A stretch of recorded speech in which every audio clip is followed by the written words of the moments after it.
Hello 12th graders, welcome back to OnTrack, to post-secondary education and beyond. My name is Andrew Zivick. Many of you know me by now as I've presented a bunch of modules in 9th through 11th grade.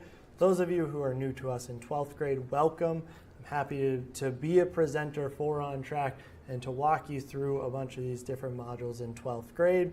This is one of our early ones, so you've gone through the introduction and found out, okay, what am I going to be learning about in 12th grade through OnTrack? And now we're going to start digging into those topics. This one is applying to college timeline. So starting to think, okay, when are all the deadlines for financial aid, for applications, for scholarships? When are those deadlines? I need to make sure to keep track of all that. How do you keep track of all that? One of the most important ways is you mark your calendars. You have a calendar, you have some way of writing down or typing down, whatever it may be, okay, this is when my deadlines are.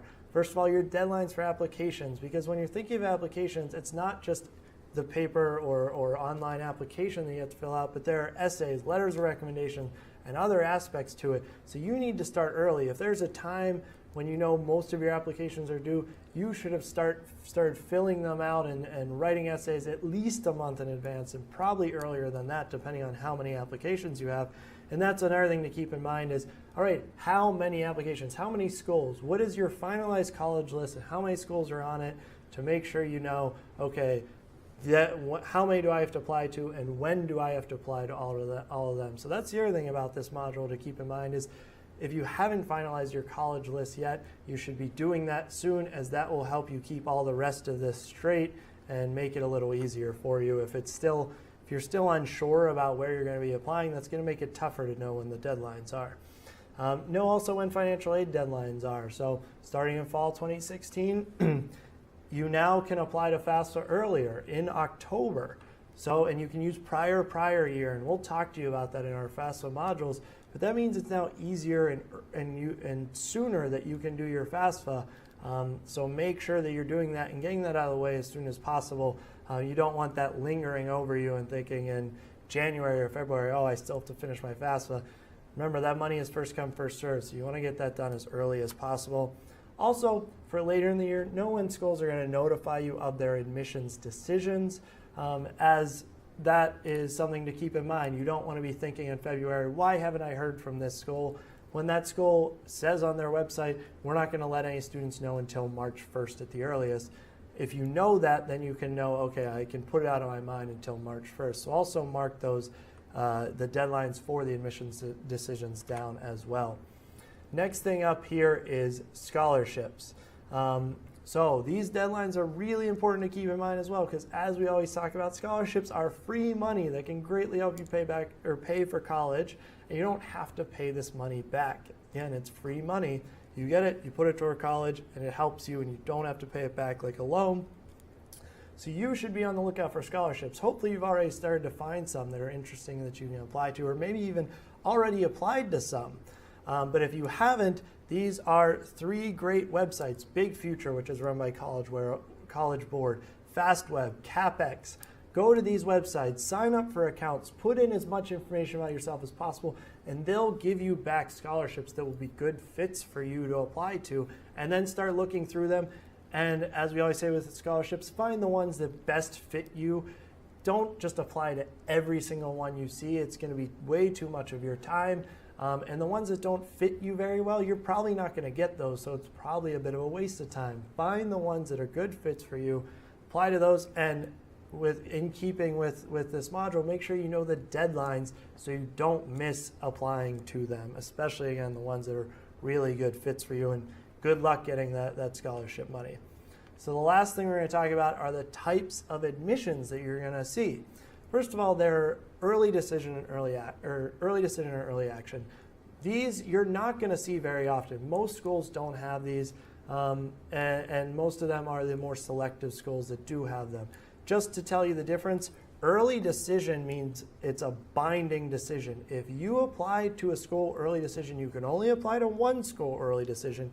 And if you get in and they give you enough financial aid, you have to go to that school. That has to be the one that you attend.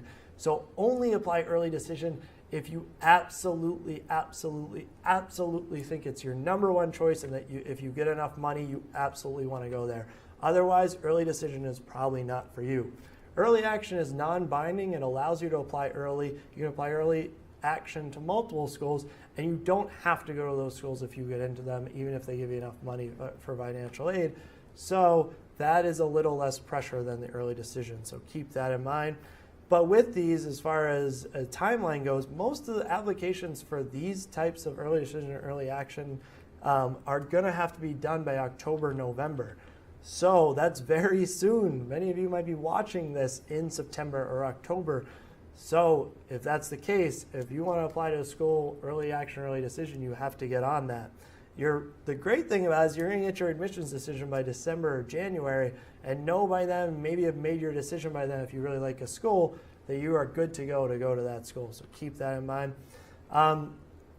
With this in mind, as far as if you're going to be doing early decision or early action, you should be finishing up your applications and essays very soon because, again, you should be getting these applications out in the next month or two at the latest.